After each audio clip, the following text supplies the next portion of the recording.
Hello दोस्तों, good morning. स्वागत है आपका आपके अपने YouTube channel create wealth with Atul में। मैं हूं आपका दोस्त अतुल गोयल। आज हम डिस्कस करेंगे बजाज फाइनेंस के शेयर के बारे में।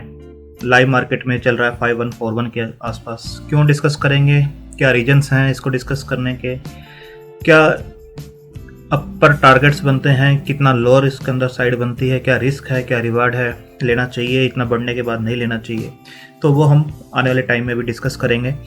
तो कल देखेंगे शेयर में अच्छी मोमेंटम रहा था और काफ़ी ऊपर जाके बंद हुआ था। ये 4-5% के आसपास ऊपर बंद हुआ था।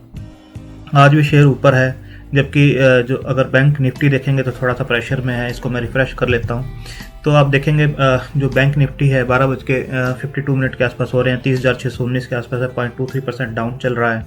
और बजाज फाइनेंस को एक बार हम रिफ़्रेश कर लेते हैं तो आप देखेंगे 0.46% ये अप चल रहा है, 5146 के आसपास ये अभी चल रहा है, जो कि मॉर्निंग में अगर आप देखेंगे तो इसने हाई बनाया था अपना 5185 के आसपास का।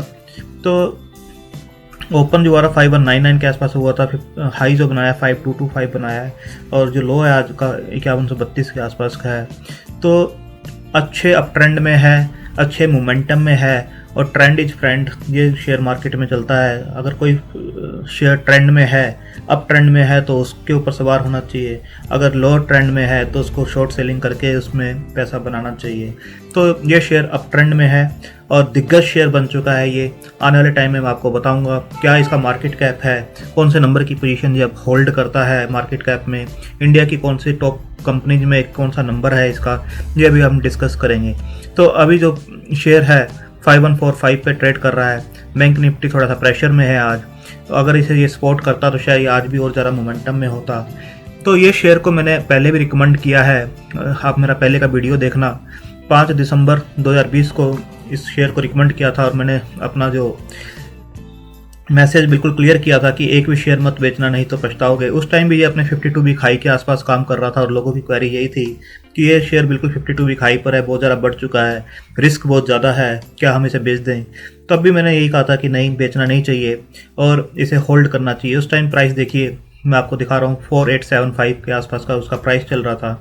तो उस टाइम भी यही रिकमेंडेशन थी कि एक कंसोलिडेट ये कर रहा है इतना बढ़ने के बाद और अपने लाइफ टाइम हाई के आसपास जब कोई शेयर पहुंच जाता है तो इसका मतलब उसमें कुछ ऐसी चीज़ें हैं, ऐसा दम है जो अपने लाइफ टाइम हाई के आसपास काम कर रहा है और वो अपने लाइफ टाइम हाई को तोड़ के एक नया लाइफ टाइम हाई भी बनाएगा।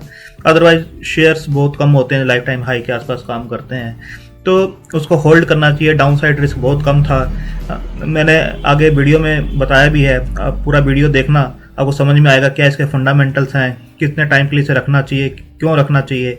अभी एक मेरा ये थोड़ा सा वीडियो आप सुनिए, फिर मैं आपको बताता हूँ। अकोमुलेट करना चाहिए for long term, for the target of 5800 and then 6400 and in long term 7500 is easily achievable. अब मैं आपको अपने पोर्टफोलियो की होल्डिंग दिखाता हूं। ये मेरे पोर्टफोलियो में अभी भी बना हुआ है, पहले भी था, जो मैंने पहले भी दिखाया था कि मेरे पोर्टफोलियो में ये है। तो इस वीडियो में मैंने क्लियर अपनी पोर्टफोलियो की होल्डिंग्स आपको दिखाई हैं, किस लेवल पे मैंने इसे लिया हुआ है, किस किस लेवल पे मैंने इसे अकोमुलेट किया है। जब ये शेयर बिल्कुल हाई पर था तब भी मैंने इसे अकोमुलेट किया था, जब ये 1700-1800 को गया था तब भी अकोमुलेट किया था, और मेरी जो खरीद बनती है वो ऑलमोस्ट 3300 के आसपास की बनती है। जो आप इसके अंदर देखेंगे 3286 रुपये के आसपास की मेरी उस टाइम पे खरीद बन रही थी, और 42% के आसपास का 48% के आसपास का मेरा प्रॉफिट बन रहा था।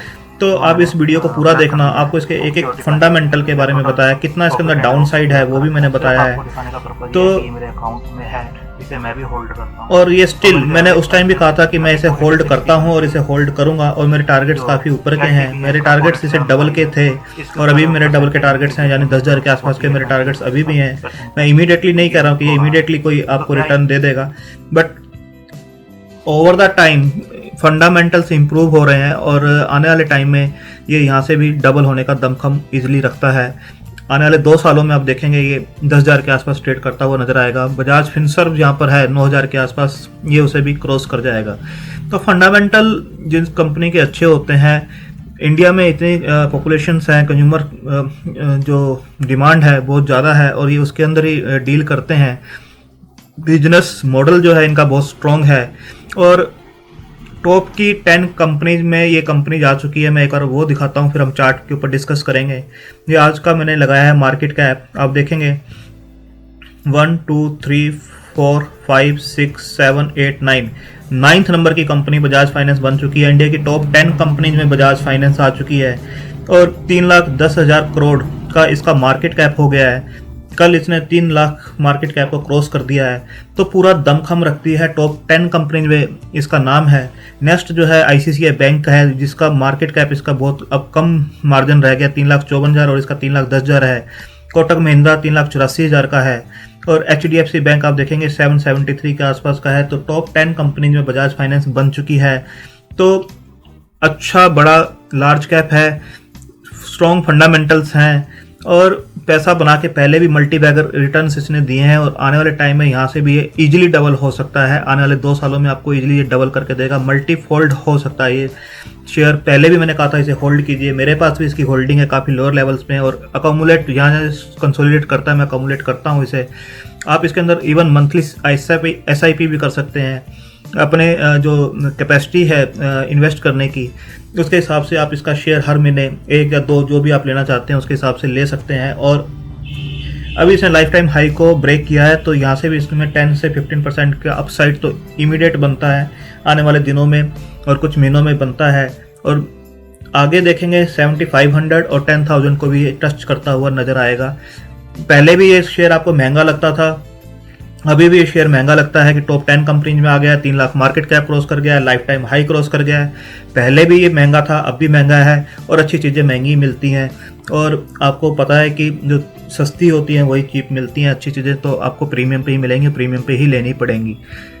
तो यहाँ शेयर के ऊपर हम एक बार देख लेते हैं। जो मैंने आपको ये शेयर रिकमेंड किया था 5 दिसंबर को किया था अपनी वीडियो में, आप देख सकते हैं। उस टाइम जो शेयर का प्राइस था क्लियरली आप देख सकते हैं 4875 रुपये का था।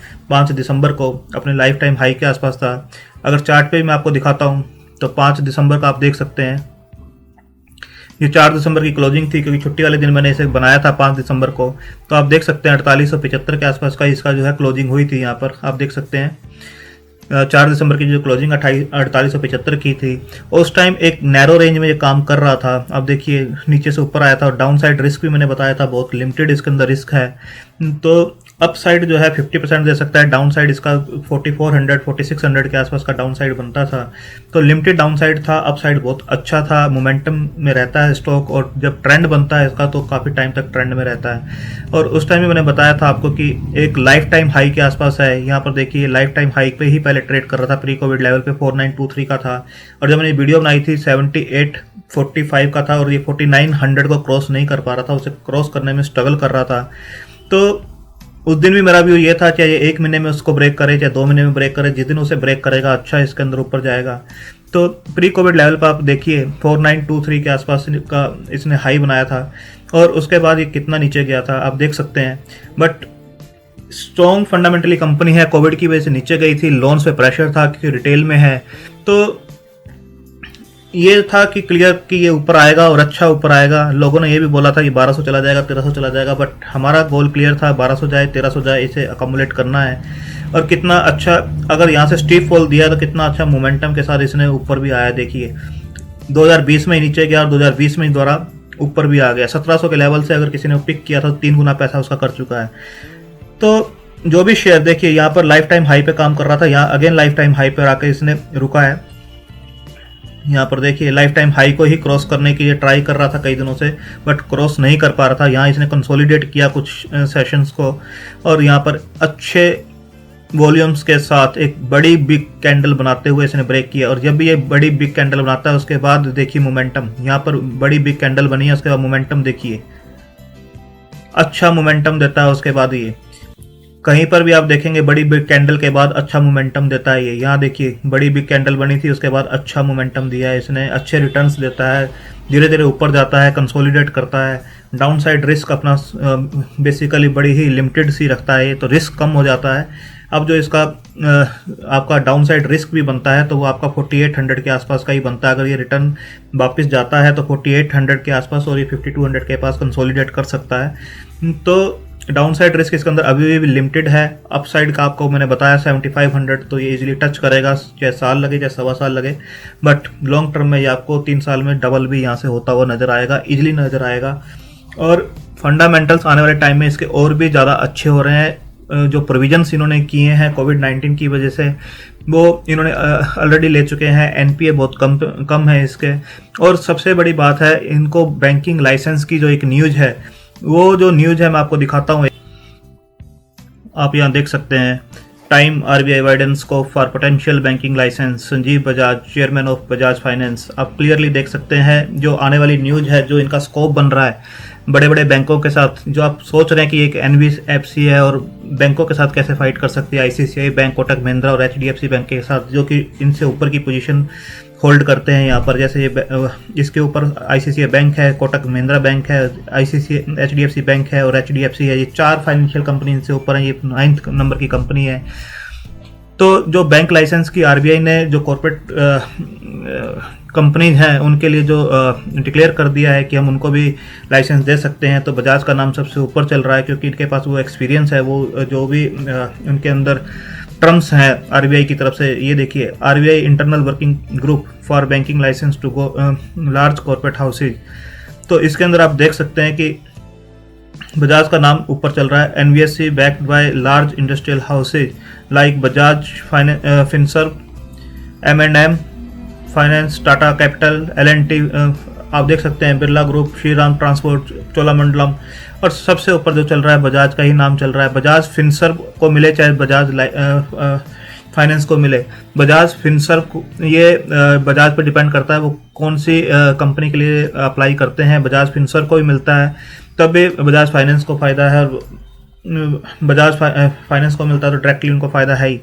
अब यहाँ देख सकते हैं कि इनकी कंडीशन क्या है। NBFC has had this option since 2016। तो उसके बाद कंडीशन इन्होंने रखी है, for the first time it has set A minimum threshold on asset required for conversion eight 50,000 crore apart from the class that the entity be operational for 10 years. अब who fits the bill, इसके अंदर कौन fit होता है? HDFC limited, HDFC bank तो पहले ही है, HDFC 559 के उनके एसेट्स हैं, इसका HDFC बैंक पहले ही है। तो बजाज फिनसर्व 1,70,468 करोड़ के एसेट्स हैं, 50,000 करोड़ के एसेट्स चाहिए, और ये मार्केट में 10 साल से ऊपर ऑपरेशनल भी हैं और इनको पूरा फाइनेंस सेक्टर को चलाने का एक्सपीरियंस भी है। तो आप देख सकते हैं इजीली ये बैंकिंग लाइसेंस के लिए जाएंगे। यहाँ पर मैंने आपको ये न्यूज़ भी दिखाई थी, times RBI widen Sanjeev Bajaj बता रहे हैं कि वो बैंकिंग लाइसेंस के लिए जो आरबीआई ने ओपन किए हैं गेट्स, उसके लिए अप्लाई करेंगे और ये सक्सेसफुली बिल्कुल एनबीएफसी से बैंक में कन्वर्ट होते हुए आपको कुछ महीनों में या सालों में नज़र आएंगे, जैसे ये सब चीज़ें प्रोसेस स्टार्ट होता है। तो अभी हम चार्ट पे दोबारा एक बार डिस्कस करते हैं। आप देखेंगे लाइफ टाइम हाई के ऊपर ये बना हुआ है और आपको इस पे पोजीशन बनानी है। मंथली SIP करके बनाइए, आप इसे अपने वॉच लिस्ट में लगाइए। धीरे धीरे मार्केट करेक्ट करती है, जब बैंकिंग इंडेक्स करेक्ट करता है, जब बजाज फाइनेंस खुद करेक्शन देता है, तो थोड़ा बहुत भी अगर ये नीचे आता है तो आप इसे अकमुलेट करना चाहिए और पोर्टफोलियो में तो ये आपके होना ही चाहिए। आने वाले टाइम में डबल रिटर्न दे सकता है, सेफ रिटर्न दे सकता है, रिस्क रिवार्ड रेशो बहुत ही अच्छा है। तो आप इसे अकमुलेट कीजिए स्टॉक को। थैंक यू, धन्यवाद।